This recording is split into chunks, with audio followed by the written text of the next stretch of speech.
Hello guys, welcome back to my channel. তো নিয়ে চলেছি নতুন একটা ভিডিও, নতুন একটা ব্লগ। দাঁড়াও, স্ট্যান্ডটা ফিট করি। তো কালকে মায়াপুর গেছিলাম, তোরা সবাই দেখতে পেয়েছো। তো মায়াপুর থেকে এসে মানে ওখানে স্টেশনে কথা বলেছি, তারপরে ওদের সাথে একটা কাণ্ড ঘটে গেছে। যে এমন একটা জায়গা, স্টেশনটা মানে ব্যান্ডেল স্টেশনটা এতটাই বড়, প্ল্যাটফর্মটা, ট্রেন দাঁড়িয়েছে বহুত দূরে, আর আমরা ট্রেনের থেকে প্রায় হাত দূরে, মানে আরও একটা ট্রেন দাঁড় করলে আরও একটা ট্রেন দাঁড়িয়ে যাবে, এরকম এতটা দূরে রয়েছি। ব্যান্ডেল প্ল্যাটফর্মগুলো এতটাই বড় বড়, মানে ট্রেন যেখানে দাঁড়িয়েছে সেখান থেকে প্ল্যাটফর্মই পাইনি। অর্ধেক লোক তো ওঠেনি। আগের দিকে গেলে হয়তো আমরা আমাদের সুবিধা হবে বলে সবাই, শুধু আমরা তিনজন নয়, প্রচুর প্রচুর মানুষ।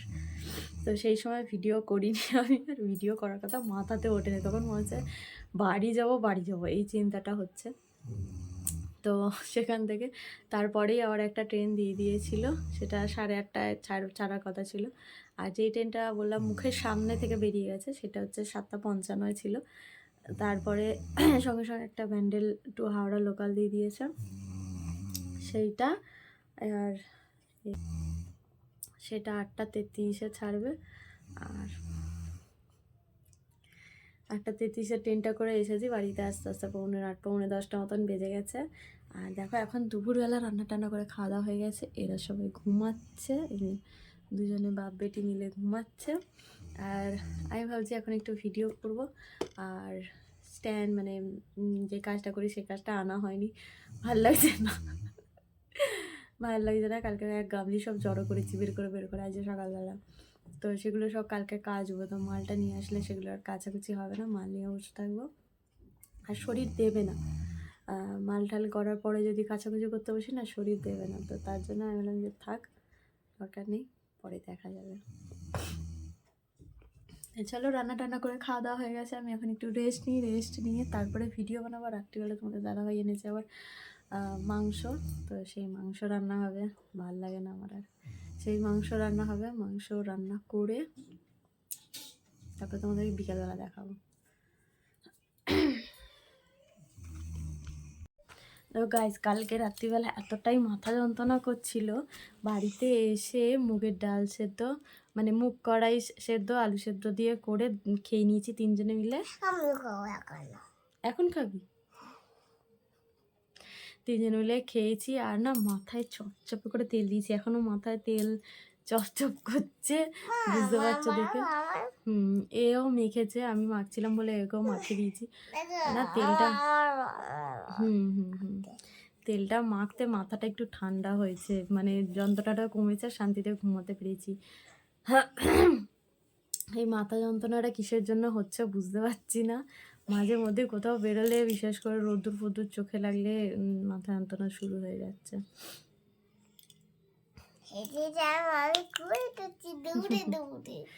তো চলো, ভেবেছিলাম যে সন্ধ্যা মানে বিকেল, তখন কথা বললাম দুপুরবেলার দিকে একটুখানি রিলস বানাবো, কিন্তু সেটা বানানো হয়নি যথারীতি। ভিডিও এডিট করা হয়নি বলে ভিডিও এডিট করতে বসে পড়েছিলাম। তো একটু পরে ওকেও বসাবো পড়তে বসবে তো। হ্যাঁ, পড়তে বসে তারপর কি যাও। কোথায় যাবি? কোথায় যাবি? কোথায় কোথায় কোথায়?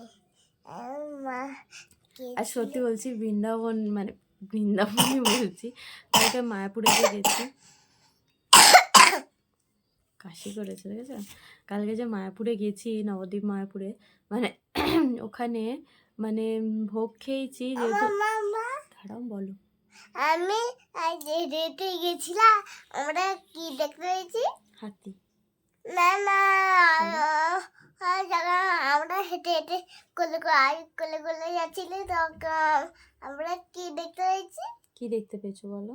না, তুমি বললো, তুই হেসে বললে ঠাকুর ইস্কনের মন্দির দেখতে গেছি। দৌড়ে দৌড়ে গেছি। তো কালকে ওখানে ইসকনের যে ভোগ খাওয়ায় সেই ভোগ খেয়েছি। এবার আমি প্রথমবার গেছি, আমি জানি না যে 60 টাকার ভোগে আলাদা আলাদা খাওয়ায়, 50 টাকার ভোগে আলাদা আলাদা খাওয়ায়, আবার যে যেরকম দেবে তার সেরকম। আবার দাঁড়াও, আমাকে সাদা সাদা গ্যাস দিয়ে জল দিচ্ছে।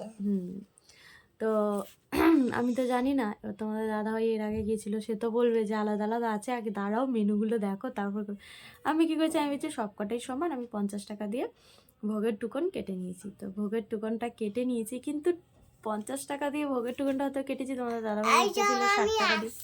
দাঁড়াও, আমাকে বলতে দাও। তোমাদের দাদাভাইয়ের ইচ্ছে ছিল 60 টাকা দিয়ে টোকেনটা কাটবে, কিন্তু আমি 50 টাকা দিয়ে কেটে নিয়েছি।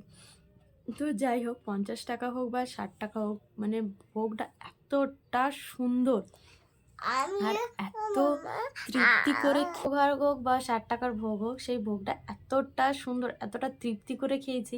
মানে বাড়িতে মাছ মাংস হলেও মনে হয় আমি এতটা তৃপ্তি করে খাই না, শুধু আমি কেন, আমরা 3জনেই খেয়েছি তৃপ্তি করে, পেট ভর্তি করে। তোমাদের দাদাভাই আবার ডবল করে গিয়ে নিয়ে এসেছে। এখন আর মানে ওই সবাই বলছে আগে চাকার গাড়ি করে টানতে টানতে নিয়ে এসে খেতে দিতে, কিন্তু এখন আর সেই সিস্টেমটা নেই। এখন যার যতটা দরকার হবে সে গিয়ে নিয়ে আসবে। এটা কিন্তু ঠিক, অ্যাকচুয়ালি এটা আমি তো বলবো এটা ঠিক করেছে। কেন, সবার কাছে কাছে আসবে, সবাই এসে এসে নেবে, কতজন নেবে না নিয়ে পাতে নিয়ে নষ্ট করবে। যার যতটা লাগবে সে ততটা নিয়ে খেয়ে দিয়ে পাত পরিষ্কার করে, যাতে খাবার যেন নষ্ট না হয়। তো এই জিনিসটা আমার খুব ভালো লেগেছে। আর ভোগ এত সুন্দর, এত তৃপ্তি করে খেয়েছি যেন মনে হয় গলা অবধি খেয়ে নিয়েছি, এমন অবস্থা। বলো শোনা, সুন্দর ভোগ এত তৃপ্তি করে খেয়েছি, মনে হচ্ছিলো যেন আবার খাই। যখন আবার বিকেলবেলার দিকে আসছিলাম তখন মনে হচ্ছে আবার খাই, কিন্তু তখন তো আর দেবে না।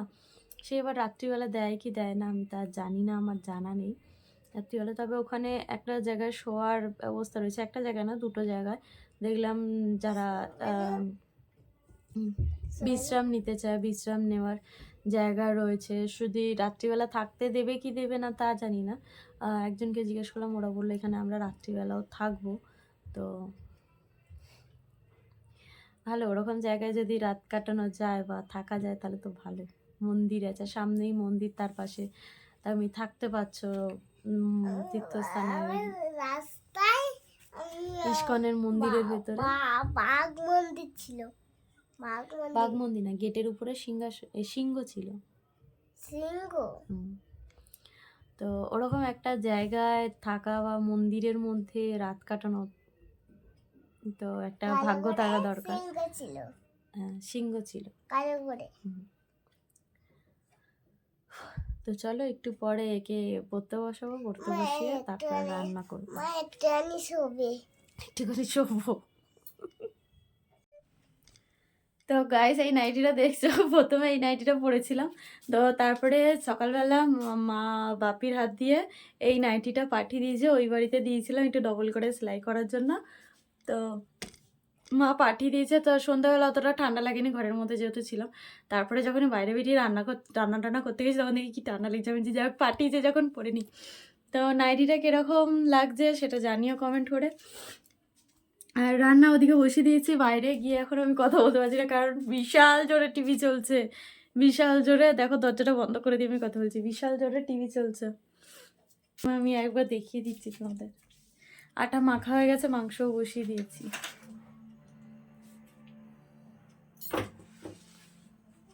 ওই দেখো, ওইখানে মাংস হয়ে গেছে, এখানে আটা মেখে রেখে দিয়েছি, মাংস হচ্ছে। টিভির আওয়াজ পেয়েছো? কি জোরে টিভি চলছে, বাইরে কথা বলা, মানে বাইরে যে কথা বলবো তো, মানে বাইরে কথা বলা যাবে না, কপিরাইট আসবে। তো ভিতরে এলাম কথা বলতে। তো তোমাদের ওখানে কীরকম ঠান্ডা পড়েছে, কীরকম শীত পড়েছে তোমরা জানিও। আর সত্যি কথা বলতে আমি বারবার বলছি একই কথা, কালকে যে মায়াপুর গিয়েছিলাম না, মায়াপুরে আমার এত এত এত এত ভালো লেগেছে, মনে হচ্ছে না আবার কাউকে জোগাড় করি। তোমাদের দাদাভাই তো আর সময় হবে না, আবার যখন সময় হবে তখন ওর সাথে যাব। তো এত এত এত ভালো লেগেছে, বলার মতো না। তবে একটা জিনিস খারাপ লেগেছে যে মানে ফোনেতে সমস্ত কিছু আমি দেখাতে পারিনি। তাও জল খাই। গিয়ে আমি সমস্ত কিছু তোমাদের সাথে শেয়ার করতে পারিনি, সমস্ত কিছু দেখাতে পারিনি। তার কারণ হচ্ছে যেখানেই যাচ্ছি সেখানে বলছে ফোন, জুতো, ব্যাগ জমা রেখে তারপরে আসো। তো বিরক্ত হয়ে শেষে দেখো মন্দিরে ফন্দিরে ঢুকতে গেলে তো ফোন মানে জুতো তো জমা রেখে যেতেই হবে, জুতো না হলে হারিয়ে যাবে, সেটা একটা ভালো জিনিস আছে। কিন্তু তবে ফোন, ব্যাগ এগুলো জমা নেওয়ার তো কোনো মানে নেই।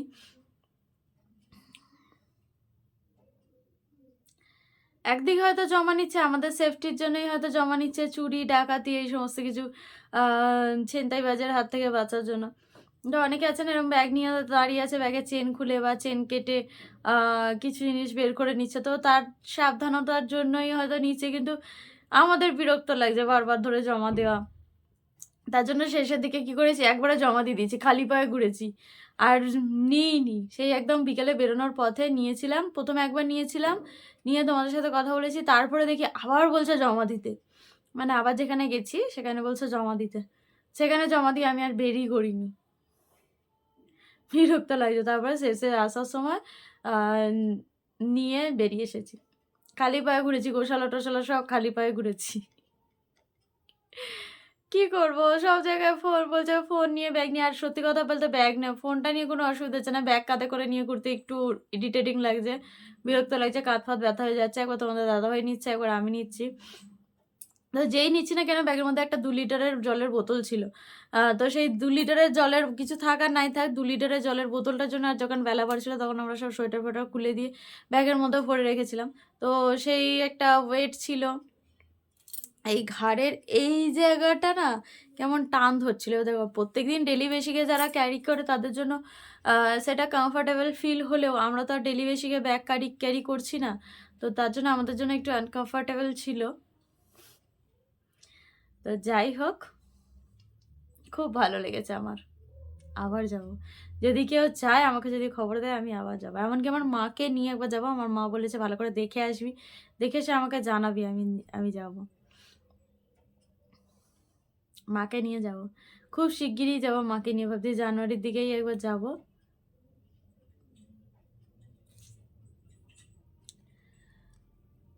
মাংসটা সেদ্ধ হয়ে গেলে গ্যাসটা মানে মাংসটা গ্যাস থেকে নামিয়ে গ্যাস ফ্যাস মুছে নিয়ে রুটি করবো। চলো একটু নিয়ে বসি।